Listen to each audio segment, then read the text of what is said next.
વાર્તાઓ કે જે નિર્દોષ મનોરંજનનું કામ કરતી, પરંતુ અફસોસ અત્યારે આવી વાર્તાઓ આપણે ભૂલતા જઈએ છીએ. આજે આપણે આવી એક સરસ મજાની વાર્તા સાંભળવાના છીએ.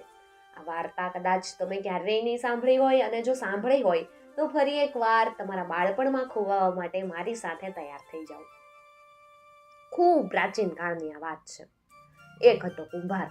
કુંભારનો ધંધો ધમધોકાર હાલતો અને પૈસે ટકે ખૂબ સુખી. કુંભારનો ઘર સંસાર પણ બહુ સારી રીતે હાલતો, પરંતુ બિચારાને એક જ વાતનું દુઃખ હતું, અને એ કે એને સંતાનમાં માત્ર દીકરીઓ જ હતી, દીકરો એકેય નહીં. ભગવાનનું કરવું ને કુંભારની કુંભારણને ફરી દાડા રહ્યા. ભગવાને કુંભારણને સારો દાડો દેખાડ્યો, પરંતુ કુંભારે આ વખતે કુંભારણને ચોખ્ખું કહી દીધું કે જો આ વખતે તારી કુખે કોઈ દીકરી ઉતરીને તો પછી તારી એ નવજાત દીકરીને હું છે ને જંગલના આદિવાસી લોકોને આપી દઈશ, અને આ વખતે મારા જેવો ભૂંડો કોઈ નહીં હોય.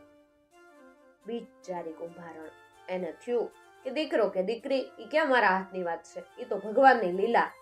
પોતાના ગર્ભને પૂરા 9 માસ થવા આવ્યા ને કુંભારણ તો બિચારી પોતાના પિયરે ગઈ પોતાની હુવાવડ કરાવવા. કુંભારણના પિયરિયાઓએ હુવાવડ તો સારી રીતે કરી, પણ કમ ભાગ્યે કુંભારણની કુખે આ વખતે દીકરી જ આવી. હવે શું થાય? બિચારી કુંભારણને તો પોતાના પતિ કુંભારનો ખૂબ ડર લાગ્યો. આ વખતે પોતાની નવજાત દીકરીને હારે લઈ જવાની અને પોતાના ઘરે જવાની કુંભારણની જીગર જ ન હાલી. તો એણે પોતાની નવજાત દીકરીને કપડામાં સારી રીતે લપેટી એક પાક્કા ઘડામાં એ દીકરીને એમાં મૂકી દીધી. પછી એ ઘડાને એણે પોતાના પિયરના ઘર પછવાડે વહેતી નદીના નીરમાં છાનો માનો વહેતો મૂકી દીધો. આ રીતે કુંભારણે પોતાની નવજાત દીકરીનો નિકાલ કર્યો, પરંતુ બીજી બાજુ કંઈક બીજું જ બન્યું. કુંભારણના પિયરના ગામથી ઠીક દૂર નદીનો એક ઘાટ હતો. એ ઘાટ ઉપર એક ધોબી કપડાં ધોતો હતો. નદીના નીરમાં તણાતો જતો પેલો ઘડો દૂરથી આ ધોબીના જોવામાં આવ્યો. ધોબીએ કપડાં ધોવાનું પોતાનું કામ તરત પડતું મૂક્યું ને ઝટપટ એ નદીના પાણીમાં ઉતર્યો, ને નદીના પ્રવાહમાં તણાતા જતા એ ઘડાને એણે વચમાંથી પકડી લીધો. ધોબી આ ઘડાને ઘાટ ઉપર લઈ આવ્યો અને કુતૂહલથી એણે તો ઘડાને ઉઘાડ્યો. જોયું તો ઘડામાં એક નમણી અને નવજાત બાળકી. ધોબી પાસે એક નાની છાબડી જેવું હતું. એ છાબડીમાં નીચે આવ્યા આછા કપડાં એણે પાથર્યા. પછી તો એ બાળકીને એના ઉપર એણે હુવડાવી. એવી રીતે હાથમાં એ છાબડી પકડી અને રાજી થાતો બાળકીને પોતાના ઘર તરફ લઈને હાલવા લાગ્યો. પણ રસ્તામાં કંઈક નવું બન્યું. આકાશમાંથી ઊંચે ઉડતી એક બાજ પંખીણીના દીઠામાં આ બાળકી આવી. તરત એ બાજ પંખીણી નીચે ઉતરી. એને એમ કે આ તો માંસનો લોચો છે. પોતાની મજબૂત પંજામાં એણે આ નવજાત બાળકીને ઝાપટ મારીને ઉચકી લીધી ને ક્યાંય ઉડી ગઈ, અને દૂર ઉડી એક ઘેઘૂર વડલાના ઝાડ ઉપર પોતાના માળા ઉપર એને લઈ ગઈ. બાજ પંખીણી તો વિશાળ કાય હતી. એને અનુરૂપ એનો માળો પણ મોટો હતો, અને મોટા માળામાં એણે બાળકીને નીચે મૂકી. ત્યાં બાળકી મોટેથી ઉઆ એમ કરતી મળી રોવા. ઉપરથી બાજ પંખીણીને લાગ્યું કે અરે, આ તો માંસનો લોચો નથી, પણ આ તો જીવતી બાળકી છે. બાજ પંખીણી દયાળુ હતી. એ આ બાળકીને ન ખાઈ ગઈ, પરંતુ લાલન પાલન કરી અને બાળકીને મોટી કરવા માંડી. બાજ પંખીણી પોતાનો ચારો ચરવા જતી ત્યારે પડખેના ગામોમાં આટો મારતી. એ વેળા બાળકીને ખાવા લાયક કંઈક બીજું વસ્તુ મળે તો એ ઝાપટ મારીને લઈ આવતી, અને આ રીતે એ બાળકીનું પેટ ભરતી. પછી તો એ બાળકી મોટી થતી હાલી. વન વગડામાં તો એ બાળકીને ખુલ્લું રહેવા મળ્યું, એટલે તો ખૂબ ખડતલ બની. એના શરીરનો બાંધોય મજબૂત બન્યો. પોતે મોટી થઈ એટલે વનપક ફળો વીણીને ખાતી. બાજ પંખીણીના હિસાબે આ બાળકી બાજબાલા નામે ઓળખાવા લાગી. બાજ પંખીણીને પોતાની આ બાજબાલા માટે ખૂબ પ્રેમ. બાજબાલાને માટે ખાવાનું મળી રહે એ માટે બાજ પંખીણી જ્યાં મોટા જમણવાર હોય ત્યાં ઉડીને જતી, અને એમાંથી ઝાપટ મારીને સારું ખાવાનું બાજબાલા માટે લઈ આવે. ભાતની સ્વાદિષ્ટ અને પૌષ્ટિક વાનગીઓ બાજ પંખીણી બાજબાલાને અવારનવાર ખવડાવે. કે દીકરીની જાતને વધતા ક્યાં વાર લાગે, ઉખડાની જેમ એ તો એકાએક વધી જાય. એ રીતે આ બાજ પંખીણીને થયું કે હવે આ છોકરીને નગ્ન ન રખાય, એને સારા વસ્ત્રો અને કપડાં પહેરાવા જોઈએ. અને આ ગણતરીએ એ તો એક દિવસ નદીના ઘાટ ઉપર ગઈ, જ્યાં સ્ત્રીઓ પોતાના કપડાં ધોતી. એક ગાહડો કપડાં લઈ અને આ સ્ત્રીઓ નદીમાં ઘાટે આવતી અને ભરપૂર પાણીમાં એ કપડાં ધોતી. આ સુકાયેલા કપડાને પછી એ ઘરે લઈને જતી. બાજ પંખીણી આ વાત બરાબર જાણતી, એટલે એક દિવસ બાજ પંખીણી ઉડતી નદીના ઘાટે ગઈ અને નદી ઉપર વાહડાની વળગણી ઉપર સ્ત્રીઓએ પોતાના કપડાં સૂકવવા મૂક્યા હતા એમાંથી હારા હારા થોડા કપડાં એણે લઈ લીધા અને બાજબાલા માટે લઈ આવી. પણ થયું એવું કે એકવાર બાજ પંખીણીએ રાજાની રાજકુમારીને જોઈ, રાજકુમારીના ભપકાદાર કપડાં જોયા અને એની આંખો ચમકી. એને થયું કે મારી વાલી બાજબાલાય રાજકુમારી જેવી જ છે ને, હું એના માટે રાજકુમારીના જ પોશાક લઈ આવીશ. અને એક દિવસ બાજ પંખીણી રાજકુમારીનો કિંમતી પોશાક લઈ આવી અને એ પોશાક એણે પોતાની રાજબાલાને આપ્યો. બાજબાલામાં કુદરતી રીતે રૂપ તો ઘણું હતું, એમાંય કિંમતી પોશાક એટલે 1 નૂર આદમી અને 1000 નૂર કપડાં એના જેવું થયું. એ બાજબાલા રાજવંશી પોશાકમાં શોભી ઉઠી, જાણે અસલ રાજાની રાજકુંવરી જ જોઈ લ્યો. બાજબાલા હવે 16 વર્ષની થઈ ગઈ. બાજ પંખીણી જેવી પંખીણીને પણ બાજબાલાને જોઈને પોતાનું હૈયું ઠરતું. કુદરતે બાજબાલાને ખરેખર અથાક મહેનતથી ઘડી હતી અને અથાક રૂપ આપેલું. હવે તો બાજ પંખીને ફિકર થઈ, એને થતું કે હવે આ બાજબાલાને ગમે ત્યાં ન રખડવા દેવાય. એટલે બાજબાલા કે અત્યારે ઉનાળાના દિવસો હાલે એટલે પેલા સરોવરના તટ ઉપર પીપળો છે ને એની ડાળ ઉપર તારે બેસી રહેવાનું. પીપળો વિશાળ વડ જેવો જ હતો, એના ઉપર તારે વાસ રાખવાનો. બાજબાલા કે ભલે. બાજબાલાએ પોતાને આવડી એવી એક નાની એવી લાકડાની ઝૂંપડી પીપળાના ઝાડ ઉપર બાંધી દીધી અને એ નાની એવી ઝૂંપડીમાં જ પોતે રહેવા લાગી, હુએ એમાં જ. બાજ પંખીણીએ બાજબાલાને કહી દીધેલું કે નો કરે નારાયણ અને તારા ઉપર કોઈ ઓચિંતી આફત આવે તો આવું કાંક ગીત ગાવાનું તારે. ચળકે બહુ પીપળાના પાન છે એમનો પીળો વાન, હવા હિલોળે એમને વાલ કરી જોવાની મજા પડે છે ખરી. એ હવા જરા બોલાવ મારી માતને, ધન્ય ધન્ય છે તારી જાતને. તારા આ ગીતનો સંદેશ હવા તરત ઝીલી લેશે અને હવાના અસંખ્ય મોજા દ્વારા તારો સંદેશો મને હું જ્યાં હોઈશ ને મારા કાને નાખશે, એટલે હું તરત ઉડીને તારી પાસે આવી જઈશ. હવે ઉનાળાના દિવસો હતા. બાજબાલા ગરમીથી કંટાળી અને પોતાની નાની ઝૂંપડીમાંથી બહાર નીકળી હતી. એક મજબૂત ડાળી ઉપર બેઠી હતી અને બેઠી બેઠી પોતાના વાળને ઓળતી હતી અને નીચે વહેતા નદીના નિર્મળ નીરમાં પોતાનું ચહેરાનું પ્રતિબિંબ જોતી હતી અને પોતાના વાળ હરખા કરતી હતી. એવામાં એક યુવાન શાહ સોદાગર એ બાજુ ફરતો ફરતો આવ્યો. આ સાહસિક શાહ સોદાગર દૂર દેશાવરનો વેપાર કરતો, સાથે સાથે શિકારનો એને ખૂબ શોખ. શિકાર કરવાના હેતુથી એ જંગલમાં આજે નીકળેલો, એકલો હતો, અટુલો હતો. થાક્યો પાક્યો આ પીપળાના ઝાડની નીચે આરામ કરવા બેઠો. પોતે તો આ રીતે વિસામો કરતો હતો, પણ આ હું? એક વાળ એના મોઢા ઉપર આવ્યો. એણે વાળને જોયો તો ખૂબ લાંબો. એને થયું કે નક્કી આ કોઈક સુંદર યુવાન ને તંદુરસ્ત સ્ત્રીનો જ વાળ હશે, કેમ કે આ તો હાથ લાંબો હતો. વાળ એના માથા ઉપરથી ઉડતો આવ્યો હતો. એટલે આ શાહ સોદાગરે ઉપર જોયું તો ઝાડ ઉપર રૂપના અંબાર જેવી એક સુંદર યુવતી બેઠી હતી. એને નવાઈનો પાર ન રહ્યો અને એ કે, સુંદરી, તું ઝાડ ઉપર કેમ બેઠી? આ પેલા બાજબાલાએ કોઈ પણ યુવકના પુરુષના પરિચયમાં આવેલી નહીં. અરે કોઈ પુરુષને એણે જોયેલો નહોતો. એટલે અજાણ્યો અવાજ સાંભળી એ ગભરાઈ ગઈ અને પેલું ગીત ગાવા માંડી. ચળકે બહુ પીપળના પાન, એમને છે પીળો વાન, હવા હિલોળે એમને વાલ કરી જોવાની મજા પડે છે ખરી. એ હવા જરા બોલાવ મારી માતને, ધન્ય ધન્ય છે તારી જાતને. હવાના હિલોળા દ્વારા તરત જ સંદેશો બાજ પંખીણીના કાને ગયો અને બધું કામ એકકોર મૂકી અને બાજ પંખીણી તરત ઉડીને આવી પહોંચી. પીપળાના ઝાડ ઉપર આવીને બધી બીના જાણી. વાતચીત પરથી બાજ પંખીણીને આ યુવક ખૂબ ખાનદાની લાગ્યો. એણે વિચાર્યું કે બાજબાલા ગમે એવી તોય છોકરીની જાત, એ તો સાપનો ભારો કહેવાય, માટે લાવ સામે પગલે આ સોદાગર યુવકને વધાવી લઉં. મારી બાજબાલા આ સાહસિક ને સુખી યુવકને પરણીને સુખી થાહે. એટલે તેને બાજબાલાને આ બાબતમાં સાચી સમજ આપી. સમજાવી પટાવીને બાજબાલાને ઝાડ ઉપરથી નીચે ઉતારી. બીજી બાજુ સોદાગર યુવકને પણ પોતે આ બાજબાલાને કેવી રીતે મેળવી અને કેવી રીતે મોટી કરી એ બધી વાત કરી. આ સાંભળી સોદાગર યુવકને બાજબાલા માટે વધુ પ્રેમ આવ્યો અને પછી રમણી જંગલના જ એ કુદરતી લતા મંડપની નીચે જ બાજબાલાના સોદાગર યુવકની સાથે લગ્ન કરી દીધા. એ વેળા જંગલના જ મધુર પંખીઓ એકત્ર થયા અને એમણે મંગળ ગીતો ગાયા. પોતાના મધુર ને સેવાભાવી સ્વભાવને લઈને એ જંગલના નિર્દોષ પશુ પંખીઓનો, એમના વૃક્ષોનો પ્રેમ બાજબાલાએ જીતી લીધેલો. એટલે બાજ પંખીણીની સાથે એ બધાએ ખૂબ જ દુઃખ અનુભવ્યું. બાજ પંખીણીએ કીધું કે બેટા, તારે કાંઈ પણ દુઃખ નથી, એમ છતાં જો તારા ઉપર કોઈ આપત્તિ આવે ને તો પેલું ગીત ગાજે અને મને ગમે ત્યારે બોલાવજે.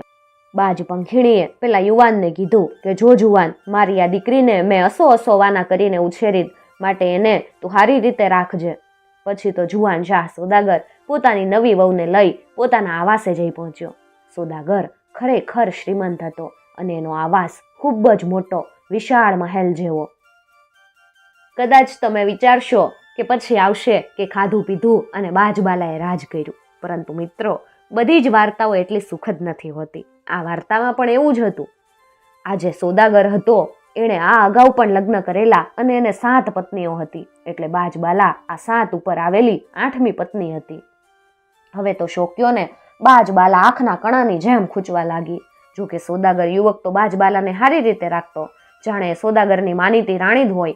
7 શોક્યો રાંધતી, ઘરનું કામ કરતી, જ્યારે બાજબાલાને પાટલેથી ખાટલે અને ખાટલેથી પાટલે એવું જ થતું. પરંતુ એક દિવસ 7 ભેગી થઈ અને બાજબાલાની વાહે પડી. એમાંની સૌથી મોટી તો જબરી હતી. એ ડોળા કાઢીને બાજબાલાને કે, અલી, તારા મનમાં તું સમજીને હું બેઠી છે? જાણે અમે લોકો તારી વિસાતમાં નથી. હે, તું જેમ સોદાગરની રાણી જ ને, એમ અનવી રાણીઓ જ છે, કઈ દાસ્યું નહીં. રોજ અમે તને રાંધી રાંધીને ખવડાવીએ, રોજ અમે ચૂલા ફૂકી ફૂકીને મરી જાય, અને તું તો એમની એમ બેઠી ખાધાત કરે. પણ આજે તને કહી દઈ કે કાલે તારે રાંધવાનું, ચૂલો તારે સંભાળવાનો. ગમે એવી તોય અમે બધી તારી મોટી બહેનોની ઠેકાણે જ છીએ, સમજીને? માટે તું કાલે રાંધજે ને અમારા ભાણાય મોકલી દેજે. બિચારી રાજબાલા એ તો ડઘાઈ ગઈ. કોઈ દિવસ આવી કડક ભાષા એણે સાંભળેલી નહીં, પરંતુ પોતે હતી ખાનદાન એટલે શું કરે, બધું ચૂપચાપ સાંભળી લીધું. હરામ હાડકાની નહોતી, પરંતુ વનમાં ઉછરેલી આ બાળા વનેરું જેવી, એટલે રાંધતા ક્યાંથી આવડે? એને બિચારીને કોણ શીખવાડે? એ તો બીજે દિવસે નાહી ધોઈ પોતાના આવાસના પછવાડેના વાડામાં ગઈ. પહેલા તો ધરાઈને રોઈ, પછી જેમ તેમ કરીને ચૂલો તૈયાર કર્યો. પછી આગળ શું કરવું એની કાંઈ એને ખબર નહીં, એટલે એની માતા એને બાજ પંખીણી યાદ આવી અને પેલું એણે ગીત ગાયું. ગીતના શબ્દો હવામાં ગુંજી રહ્યા અને ત્યાં તો સંદેશો બાજ પંખીણીની પાસે પહોંચી ગયો અને જોત જોતામાં બાજ પંખીણી ઉડતી ઉડતી આવી. આવતાની સાથે જ બાજબાલાએ પોતાની બધી મુશ્કેલી બતાવી દીધી. બાજ પંખીણી કે, ઓહો, એટલી જ વાર છે ને? એમાં મૂંઝાઈ હું? ચૂલો તો તૈયાર કર્યો જ છે, તો હવે એક તપેલીમાં પાણી મૂક, એમાં ચોખાનો એક દાણો નાખ, પછી એ તપેલી ચૂલે ચડાવ. બીજા ચૂલા ઉપર આવી રીતે બીજી તપેલી મૂક, એમાં ભાજીનું એક ડાળખું નાખ, પછી નીચે ચૂલો સળગાવ. એ પછી તારે પટરાણીની જેમ પાટે બેઠી બેઠી જોયા કર, રસોઈ આપોઆપ તૈયાર થઈ જાહે. અને સમય થતા બાજબાલાએ જોયું તો ખરેખર સુંદર ને સ્વાદિષ્ટ રસોઈ તૈયાર થઈ ગયેલી. સમયસર એણે પોતાની 7 શોકીઓને જમવા માટે નોતરી. 7 શોકીઓ મોટે ઉપાડે જમવા બેહી ગઈ. પોતપોતાની થાળીઓ લઈને આવાસમાં એક ખાસ જગ્યાએ જમવા બેહી ગઈ. પરંતુ આ હું? બાજબાલા થાળીમાં છટલું પીરસે એટલે બધું જાણે ઘડીકમાં ચટ થઈ જાય. આ 7 જ હત્યું એણે પોતાની થાળીની નીચે ખાસો ખાડો ખોદેલો, એટલે જ્યાં બાજબાલા એમને પીરસીને જાય કે તરત જ થાળી ઊંચી કરે અને ખાવાનું ખાડામાં નાખી દે. પરંતુ આ બધા ચાળા કરતી હતી, પણ ચૂલા ઉપર જે બાજબાલાએ તપેલા ચડાવ્યા હતા એમાં તો સાક્ષાતમાં અન્નપૂર્ણાનો વાસ થઈ ગયેલો. એમાંથી ખાવાનું ખૂટ્યું જ નહીં. આ 7 શોકીઓના ખાડા ભરાઈ ગયા, પણ તપેલામાંથી ખાવાનું ન ખૂટ્યું. આવી રીતે તો એવું એને બહુ હેરાન કરતી.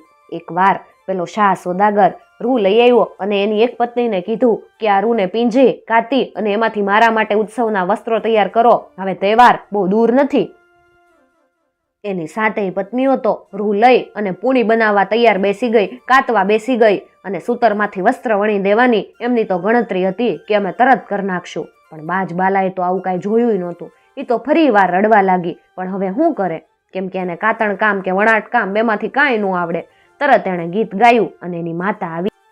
એની માતાએ એને સરસ મજાના વસ્ત્રો તૈયાર કરી દીધા. હવે તહેવારનો સમય નજીક આવ્યો એટલે પહેલી 7 પત્નીઓએ વસ્ત્રોના તાકા વણીને તૈયાર જ રાખેલા, એટલે એમણે પોતાના વસ્ત્રો શાહ સોદાગરની સામે મૂકી દીધા. અને આ બાજુ બાજબાલાએ એવું કાંઈ ન કર્યું, પરંતુ વાંસના 4 ડાબડા શાહ સોદાગર સમક્ષ રજૂ કર્યા. એ દાબડાના ઢાંકણા જ્યાં શાહ સોદાગરે ખોલ્યા ત્યાં તો એના અચરજનો કોઈ પાર ન રહ્યો. બાજબાલાના વસ્ત્રોનું વણાટ અદ્ભુત હતું, એનું સૂતર પણ કેવું બારીક. એ વસ્ત્રો જોઈ શાહ તો એવા ખુશ થઈ ગયા કે બસ બાજબાલાના વસ્ત્રો આગળ તો પેલી 7 જણીઓના વસ્ત્ર શાહને હાવ તુચ્છ લાગ્યા. અરે 7 જણીઓના વસ્ત્ર પછી તો એણે દીઠાઈ ન ગઈમાં ને એ વસ્ત્રોના એણે ચીરે ચીરા કરી નાખ્યા. હવે પેલી 7 ને વેમ પડ્યો કે આ થયું કેવી રીતે, આ બાજબાલાને બધું શીખવાડે છે કોણ, નક્કી આમાં કાંઈક ભેદ હશે. અને એ માટે એણે આ ભેદ ઉકેલવા માટે બરાબર કમર કસી. એમાંની એક શોકી હતી જે સૌથી વધારે ચાલાક હતી. એણે બાજ પંખીણીની વાત જાણી લીધી અને એને બોલાવવા માટેનું ગીત હતું એ મોઢે કરી લીધું. અને પછી એક દિવસ બાજબાલા કંઈક બહાર ગઈ એટલે સાતેય એક દીવાનખાનામાં ભેગી થઈ અને નાના છોકરા જે પતંગો લૂંટવા માટે વાહડાના મોટા ઝાડુ લે એવા ઝાડુ હાથમાં લીધા. અને પછી ચોથી શોક્ય કે જે બહુ જ ચાલાક હતી એણે બાજબાલાનું પેલું ગીત ગાયું અને એની સાથે જ બાજબાલા ઉડતી ઉડતી ત્યાં આવી. તરત જ ચોથીએ બધા બાણા ધડ ધડ કરતા બંધ કરી દીધા અને હાથે દુષ્ટે પછી તો બાજ પંખીણીને પેલા ઝાડુઓથી મારવા લાગી અને મારીને એને મારી નાખી અને બાજ પંખીણીની લાશને એક બગીચામાં ઊંડે દાટી દીધી. પછી તો બિચારી બાજબાલાની ભારે દુર્દશા થઈ. જ્યારે કોઈ વિપત્તિ પડે ત્યારે પેલું ગીત ગાતી, પણ હવે પેલું ગીત ગાય પણ બાજ પંખીણી આવે નહીં, કેમ કે બાજ પંખીણી તો હવે ક્યાં જીવતી હતી. આ પછી થોડાક દિવસોમાં શાહ સોદાગરને દૂર દેશમાં જવાનું થયું. એટલે શાહ સોદાગરે પોતાની સાતેય પત્નીઓને કીધું કે બાજબાલાનું ધ્યાન રાખજો, એ નાની છે તમારા કરતા ને બિચારી ભલીને ભોળી. સાતેય કે હા કાંઈ વાંધો નહીં, ધ્યાન રાખશું. શાહ સોદાગર તો ચાલ્યો ગયો. એવામાં એક બીજો વેપારી ગામમાં આવ્યો. એ કાસ્કી, દર્પણ, દોરા, તેલ એવી બધી વસ્તુઓનો વેપાર કરતો હતો, પણ સ્વભાવનો બહુ હલકો હતો. પોતાની વસ્તુ વેચવા એ આ સાતેય શોક્યોની પાસે આવ્યો. સાતેયને થયું કે લાવો બાજબાલાને આ વેપારીને જ વળગાડી દઈ. વેપારી તો વાણ લઈને આવ્યો જ એટલે વાણમાં બેહાડીને બાજબાલાને ક્યાંય લઈ જશે ને એનો પત્તોય નહીં રહે, આપણે આનું મોઢુંય નહીં જોવું પડે.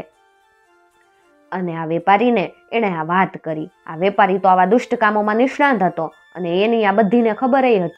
બાજબાલાને જેવું તેવું સમજાવી અને આ વેપારીની નાવમાં એ સાતેય એને બેહાડી દીધી. બાજબાલા તો બિચારી નિર્દોષ ને ભોળી હતી. એ તો નાવમાં બેહી ગઈ અને વેપારીએ નાવને જવા દીધી. તે આજની ઘડી ને કાલનો દી. અને પછી તો બાજબાલા માટે ખૂબ ખરાબ દિવસો આવ્યા. એ દુષ્ટ વેપારીએ એની નોકરની જેમ બાજબાલાને રાખી એની પાસે નો કરાવવાના કામ કરાવે. નદીના એક ઘાટ ઉપર હુકવવા મૂકેલા માછલા ઉપર દેખરેખ રાખવાનું કામ વેપારીએ એને હોપેલું. બિચારી બાજબાલા પોતાના દુર્ભાગ્યના રોદણા રોતી જાય અને ઘાટ ઉપર પોતાના દિવસો પસાર કરતી જાય. પોતાની દુર્દશાનું વર્ણન કરતું એક ગીત પણ એને રચેલું અને એ ગીતની કડી આવી હતી: હતું શું ને થઈ ગયું શું, ક્યાંની ક્યાં ફેંકાઈ ગઈ છું હું. આવું ગીત એ ગાતી હતી ને આમ જ પોતાના દુઃખના દાડા પસાર કરતી હતી. મિત્રો, મોટા ભાગની વાર્તાઓ છે એવી હોય છે કે વાર્તાનો અંત જે હોય એકદમ સુખદ હોય, છેલ્લે આવે ખાધું પીધું અને રાજ કર્યું. પરંતુ બધી જ વાર્તાઓ એવી નથી હોતી. અમુક વાર્તાઓ અધૂરી પણ રહે છે કે જેમાં નાયિકાઓને કે નાયકોને પોતાના દુઃખ દર્દની સાથે